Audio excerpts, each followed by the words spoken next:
What are you doing? Can I get this? You don't need those. I like this one. And it's only $1. I'll pay you when I get home. I have money saved up. Let's pick one toy. Or we'll pick none. That's what I thought. Let's pick one toy. How about this? Look, that's fun. I'm trying to help you out here. Come on. She's cool. Look at her. I don't want that. Okay, well then we're not getting any toys today. Joe? Joe? What about this? No, we're not getting that book. Put it back. Why? That will get it for me. When other little girls come over to play, they are not gonna want to play with these toys or read those books. You want friends, don't you? Not dumb ones. Okay. Mommy, no. No. Put it back. Joe, I am not gonna fight with you here. Put the book back.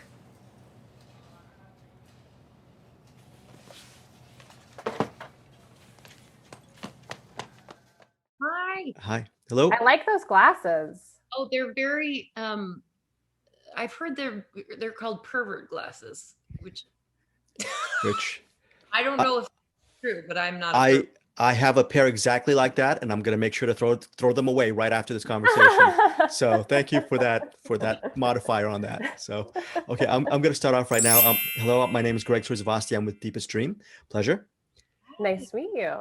You know, first off, this is the obvious question. Sasha Knight, he's a talent, and it's hard, just natural, and he carries the movie in so many places, and it's hard to find that. And from both of you, can you just talk about that collaboration and what makes him so special as an actor?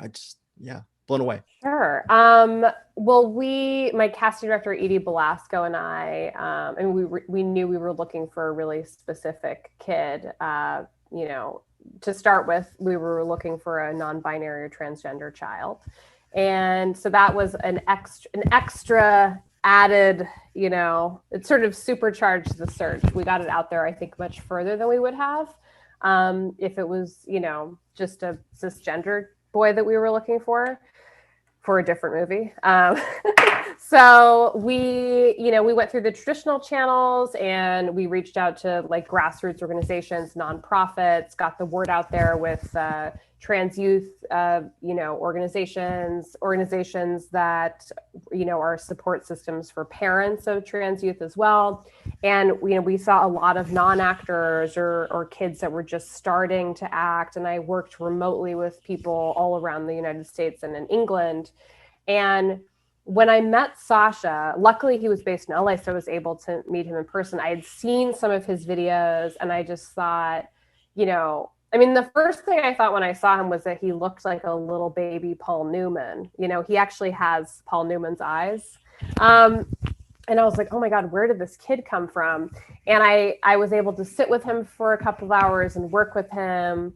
And, I also just wanted to see him perform more and see how he took direction. But I also just wanted to see, like, who is this kid? And he's this really, really sunny, fun person, but he's able to tap into deeper places. And he has having gone through the experience of coming out as a kid, he just, can bring more to it than I could have possibly imagined. Yeah, and for you, Jillian, just working right there as a scene partner in the moment must have been great days for you on that sense. Wonderful. I love working with kids. I've heard a lot of actors be like, I don't like working with kids. I'm like the opposite. I think it's so joyous, and it kind of reminds you, if you start to get cynical about like, oh, we had to wake up early today, and he is just there bright and early being like, we get to be here. And I'm like, you're right, we get to be here. This is a very exciting thing that we get to do. And because he had such a deep connection to this script, because it's based off of his own experience in his life, I just was so like careful with him, whenever we were not shooting, just to show my support for him and just make sure he felt held in that process, because it can be such a tough experience sometimes shooting anything, it goes from being like, oh, let's all play pretend to this this is a job, and each day is, thousands of dollars go into making that day work. And there's times where we have to be very serious. And then there's times where we can be more playful, and just trying to like help him through that experience, because I think he looked up to both me and Steve to guide him in that way, and more so Steve. So I thought it was really cool to just be there with an actor on their first experience, getting to like really be in the moment and take pleasure in it. And I think he like looks up to Steve so much, and it was just a really cool experience to witness. Jillian, I really love how Cowboys, it could have become really preachy or heavy-handed or overly sentimental, but it does one of the hardest things, which I think, like an Ernest Hemingway sentence, it just really tells the story. And I just thought that was really awesome. Is that one of the reasons why this script and this overall project drew you to it? Yeah, I think that anytime you read a script, I mean, that's all a tribute to Anna's work and her beautiful words. And anytime you read a script and you're like lost in it, and you feel like you're watching it before we've even shot a single frame, I think like, wow, this is a really good writer. I'm a big fan of whenever I'm reading a script and there's not so much exposition or telling us or leaning towards what we're supposed to feel in any given moment.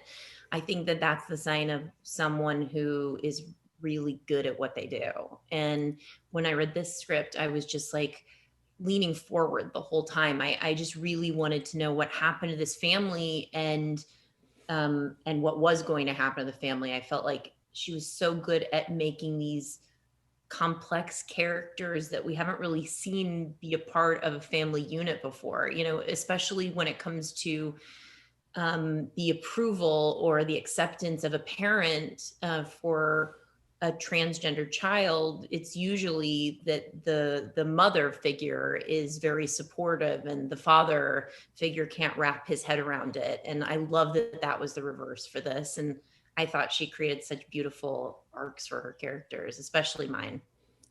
And is there, for wannabe filmmakers or just cinephiles in general, is there a quote unquote secret sauce or cheat code to making an indie project, but also making it visually stunning? It's just so, how did you do this out in the elements? What the heck did you do? Because it's amazing. Oh, thank you. Well, my DP, JP Waka, oh my God, I almost said his name wrong. JP Wakayama Carey was, we had done a short together, and he was just such a tremendous ally in, the visual language of the movie. I think, knowing, I wrote the film specifically for Montana, but knowing that the type of movie I wanted to make, and the fact that I'm, I don't have like a big Hollywood hit under my belt, I was prepared and knew that I was going to be working with a limited budget. So, we were really, I had very clear ideas of like the types of places I wanted to shoot in. Some of the places I like wrote to the location because I knew it existed. But we got a lot of bang for our buck in Montana. We shot in the National Forest, and they were amazing to work with. The Montana Film Office was really awesome. They gave us a grant to work there. And in terms of like coming in, sorry, I feel like I've totally evaded your question about secret sauce and advice to indie filmmakers. I think, I picked a location that was just naturally really beautiful. And then I did a lot of planning, much of which, like they say, like you plan, and then you have to be ready to be flexible and throw it away. But we started shot listing months before we shot in LA. Just sort of, even if we didn't know exactly how it was going to frame, because we didn't have the location nailed down, it was important to us to sort of have a sense of how everything was going to flow and what we were looking for. And, scheduling is huge. But yeah, this was a movie with horses and guns and children and wilderness and a lot of things were packed into, 20 days of shooting. We also shot with 2 cameras in the wilderness, which was helpful, but I have mixed feelings about shooting with 2 cameras, honestly, but because you can't be a perfectionist about any one shot. One final question, just right off the top of both your heads. Can you name one of your all-time favorite movies? And what is it about this movie that speaks to you, not in a nostalgic sense, but it still resonates with you present day? I'm going to kick that out to Jillian first while I think of one. Well, it's hard because my blanket has just been falling. It's hard because my favorite movie of all time is Clue. So part of that is nostalgia, but I think a lot of it to me as an adult now looking at it and why I love it is the fact that all the lead actors are character actors and they probably wouldn't normally play the leads. And that's kind of like where I've lived my life is like, why can't that weird woman be one of the leads of this film? And so, and I love anything to do with comedy and murder mystery and suspense. So I think that's why I love that movie. Yeah. Did you ever see Toni Erdmann? Toni Erdmann? Yeah. I heard it's a long movie, right? It's pretty Yeah, long. Okay. it's going to sound pretentious when I say this, but it is my favorite movie of recent years is Toni Erdmann, which is it's like a 3-hour long comedy. Jillian, you would love it. It's a German movie. All of these things sound like reasons that no one wants to watch this movie. 3-hour long comedy. It's partially, I think it's mostly improvised, if not all improvised. And it's actors, as an American audience that you've never seen before.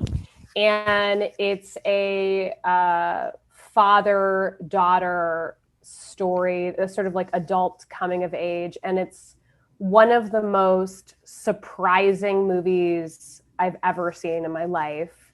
And it's just so unique to that filmmaker and those actors and that moment, it's just, and similar to what you're saying, it's all character actors. And sometimes when you see a movie where you don't recognize anyone, you're actually able to be in the movie more because those actors are not you're not carrying your baggage for those actors, but it's just a hilarious, wonderful movie that makes you laugh and cry and deals with dysfunctional families, which I love. Very quickly, Jillian, and I apologize for this question, but I'm sure you get people coming up to you every single day asking you for the requisite running advice. I just blistered my foot. I'm 50. I'm trying to get back on the running track. My feet are blistered. And I guess other than having good shoes and reliable shoes, what kind of advice do you give the lay runner? One of the things I learned from, I got help from a trainer who trains marathon runners by the end of the film, before we started shooting the film, because I kind of didn't want to know too much early on. And, but one of the advices he gave me, because, one day I'd be shooting my first run and then the next day I'd be shooting how I'd be running 2 years later. So, one of the things he taught me was, to run almost like Care Bear stare. Do you know what I'm talking about? Care Bears would have the little imprints on their hearts and it would beam out there, as opposed to with your shoulders or your feet or anything. So, but it's chest first. And I never knew that. So I thought that was good advice. Well, thank you guys so much for your time. Really love Cowboys. Thank you. Thanks so much. All right. Take care.